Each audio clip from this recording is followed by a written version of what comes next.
Nous pouvons, je peux, c'est le thème retenu ce 4 février 2017 pour célébrer dans tout le monde entier la journée de lutte contre le cancer. Le cancer, un terme général appliqué à un grand groupe de maladies, a pour principale caractéristique la prolifération rapide de cellules anormales qui peuvent essaimer dans d'autres organes, formant ce qu'on appelle les métastases. C'est en fait des cellules de l'organisme qui deviennent en griffes folles, qui se multiplient de manière incontrôlée, qui vont détruire l'organe d'où elles sont nées et envahir les autres organes du corps. Par exemple, un cancer du sein va finir par détruire le foie, le poumon et le cerveau. Il y a 3 gros groupes de facteurs.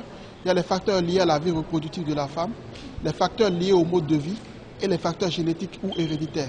En Afrique, le cancer étant considéré par beaucoup comme une maladie incurable, relevant de la malédiction, l'information et l'éducation des malades, des familles, de la communauté et du personnel soignant semblent décisives pour répondre à une obligation de l'éthique médicale. Du point de vue statistique, en 2012, le Centre international de recherche sur le cancer a sorti un chiffre pour le Bénin. Il y a eu 5100 nouveaux cas de cancer au Bénin, dont 3800 décès. Et selon ce même organisme, le cancer du sein était la première cause de cancer au Bénin et la deuxième cause de mortalité par cancer après le cancer du col de l'utérus, et ceci aussi bien chez les hommes que chez les femmes. Le cancer est une cause majeure de la mortalité dans le monde, responsable de 8,2 millions de décès par an. Cependant, plus du tiers de ces décès peut être évité et détecté suffisamment tôt. Alors, la prévention du cancer du sein va se mettre en 3 étapes. C'est essentiellement éviter les facteurs de risque. Il faut diminuer la consommation d'alcool. Il faut avoir un régime riche en fruits et légumes et plus pauvre en viande rouge et en graisse. Il faut avoir une activité physique régulière. Il faut essayer d'obtenir un poids raisonnable et tout faire pour maintenir ce poids. Il faut faire accompagner les prescriptions de pilules par un gynécologue qui vous surveille pendant que vous prenez votre contraception hormonale. De nombreux cancers peuvent être guéris. Restons donc attentifs à notre corps et demandons toujours conseil à notre médecin. Les fidèles musulmans de la mosquée Bulgarie ont prié en toute tranquillité vendredi dans l'après-midi. Certains occupaient les espaces dits publics sans pour autant empêcher la circulation.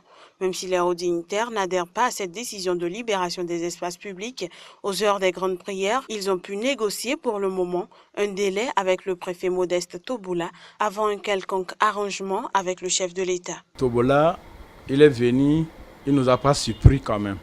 Parce que depuis que la décision est sortie, là où ils ont tracé qu'ils vont casser sur la mosquée, nous-mêmes, on avait déjà tout enlevé.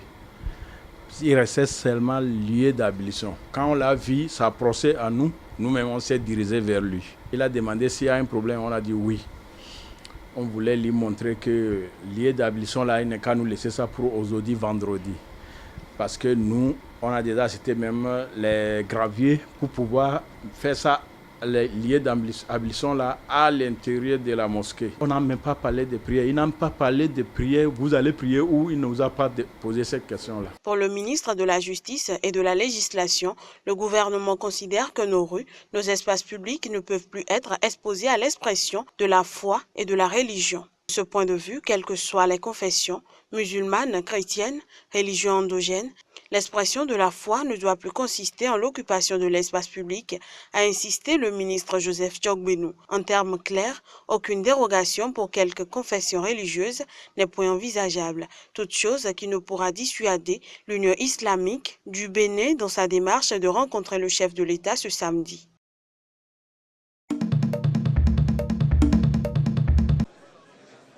Après 37 ans de règne, il jette l'éponge. Le président José Eduardo dos Santos, l'un des plus anciens dirigeants africains, a engagé vendredi la fin de son règne sur l'Angola en confirmant qu'il ne briguerait pas de nouveau mandat aux élections générales d'août. Conformément au scénario qui avait filtré en décembre, il a officiellement désigné pour lui succéder un de ses fidèles, l'actuel ministre de la Défense. Na sua reunião de 2 de dezembro de 2016, lors de notre réunion du 2 décembre 2016, à propos de la préparation du parti à ces élections, le comité central a approuvé le nom du candidat João Manuel Gonçalves Lourenço pour diriger la liste et comme candidat à la présidence de la République. L'an dernier, le président angolais avait une première fois évoqué publiquement sa retraite en affirmant qu'il quitterait le pouvoir en 2018. Dos Santos a longtemps été soupçonné de vouloir promouvoir l'un de ses enfants pour perpétrer son règne sur le pays, mais face à la réticence des cadres de son parti, le MPLA, il a fini par confier officiellement les rênes du parti à João Lourenço, actuel vice-président, qui jouit d'une réputation de modéré. Le